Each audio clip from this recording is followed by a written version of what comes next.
Евангелле паводле Мацвея.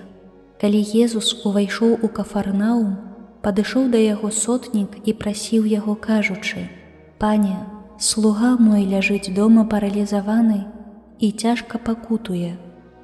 Езус сказаў яму: «Я прыйду і вылечу яго».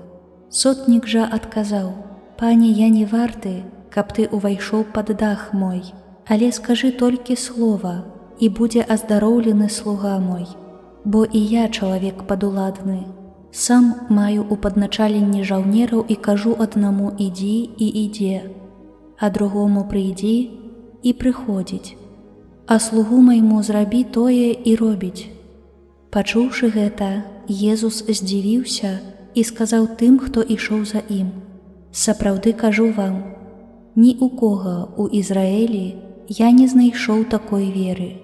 Кажу вам, што многія прыйдуць з усходу і захаду і зоймуць месца за сталом з Абрагамам, Ісаакам і Якубам у валадарстве нябесным, а сыны валадарства будуць выкінуты вон у цемру.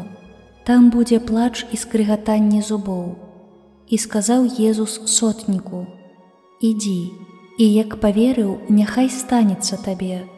І быў аздароўлены слуга ягоны ў тую ж гадзіну. Калі Езус прыйшоў у дом Пятра, убачыў цешчу ягоную, якая ляжала ў гарачцы.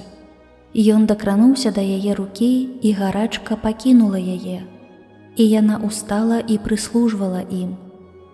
Калі настаў вечар, прывялі да яго многіх апанаваных злымі духамі, а ён словам выгнаў духаў і аздаравіў усіх хворых, каб збылося сказанае прарокам Ісаем: «Ён узяў на сябе нашую слабасць і панёс нашыя хваробы».